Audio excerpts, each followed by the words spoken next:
Hello, dear viewers. Welcome to the Tuna Review channel. Today, I invite you to discover a new chapter full of emotion, tension, and unexpected twists in a story that seemed to have found peace, but was in reality only just beginning. What led Tuna to leave the ranch with her son in her arms, the place that had become a symbol of peace and a fresh start for her? What really happened for a single mother who was slowly beginning to believe in happiness again, to suddenly disappear without a trace? Was it her past knocking at the door once more? Or did she simply want to protect her son from threats that have yet to come to light? And then there's Alex, the CEO, who appears cold and calculating, but who deep down is burdened with the guilt of not having been able to keep the love of his life. Does he really know why Tuna left? Will he be able to find mother and child among the blurred tracks and unanswered decisions? Will he give up? Or fight until the very end to get them back?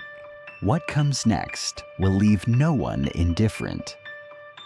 Each episode is another piece in this emotional puzzle filled with love, fear, forgiveness, and second chances.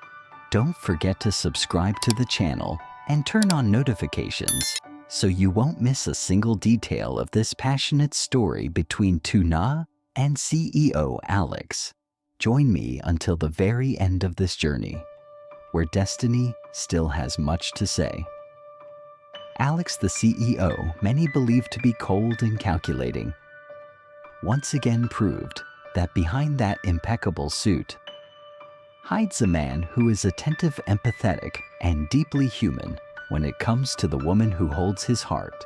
That day, Tuna fell ill. A sudden cold left her weak, lying in bed in the small house next to the ranch. Outside, the rain fell softly, steadily, while the damp gray air wrapped everything in a quiet melancholy. But then Alex appeared. No warning, no noise. He showed up with a small bag in his hands, fever medicine, a few slices of ginger, and plain white rice. He didn't call anyone. He didn't delegate. He, that busy executive, walked into the kitchen and started preparing soup with his own hands. The kitchen was silent.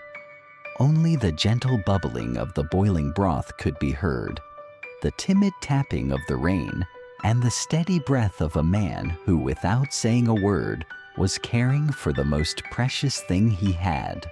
When the rice was ready, he carefully served it in a bowl, placed it on a tray, and walked into the bedroom where Tuna was still asleep.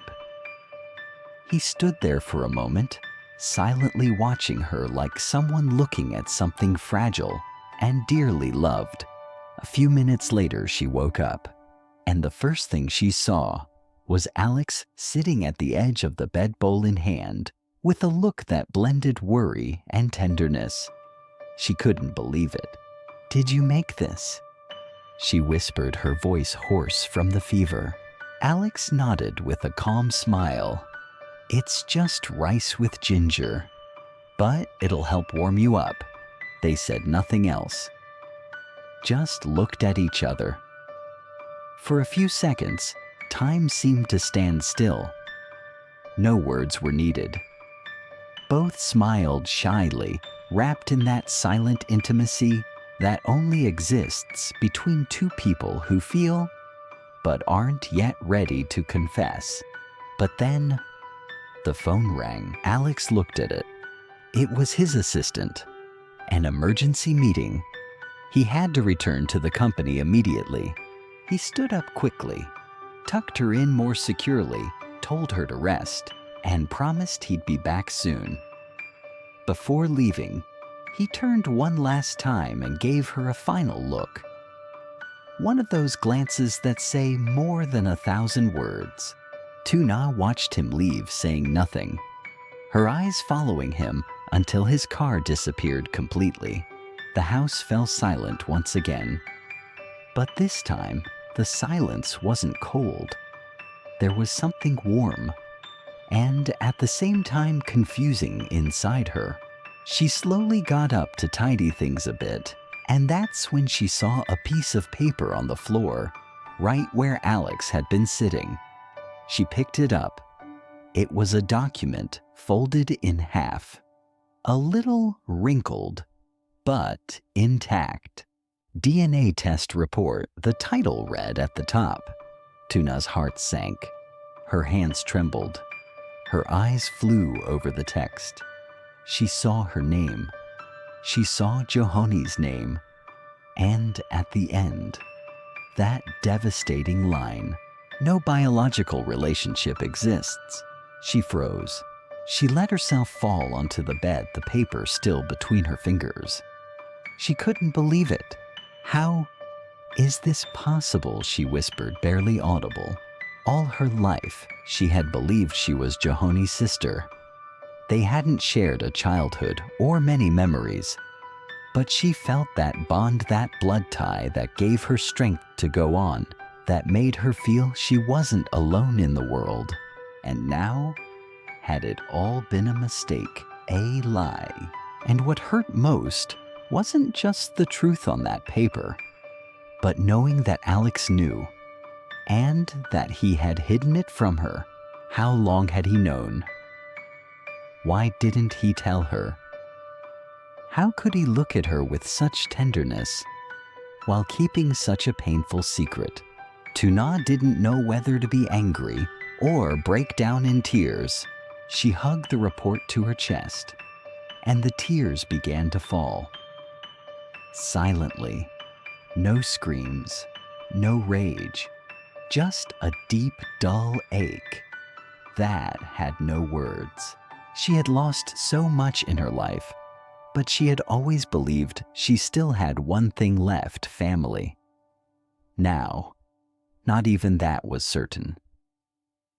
Tuna had made a decision to leave. After discovering the truth hidden in that DNA report, her world completely collapsed. Trust, hope, the bonds she believed were eternal, all turned into a cold, empty silence. Sitting at the table with trembling hands and tear-filled eyes, she wrote a letter. She didn't blame Alex. She didn't hate him. But the pain she felt was so intense, so deep, that she couldn't stay a second longer. "Alex, I'm sorry, I need to go. I need time to understand what I feel, what we are. Thank you for taking care of me, for everything you've done. But I can't stay in a place where I no longer feel peace." She left the letter on the table. Then she went to the bedroom, packed some clothes, just enough for her and her son.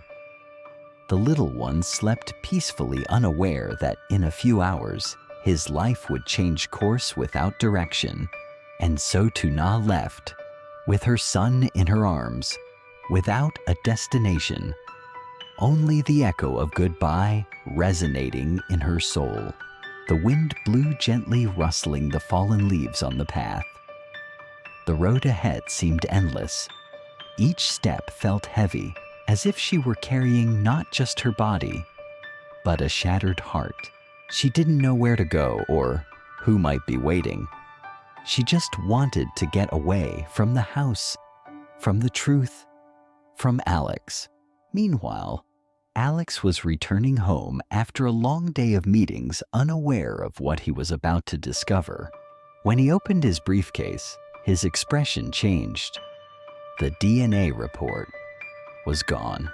He searched frantically in his pockets, in the car, at the office. Nothing. And then he remembered. What if I left it at Tuna's place? A chill ran down his spine. His thoughts fired like bullets. Had she found it? Had she read it? Had she misunderstood? Fear gripped his chest.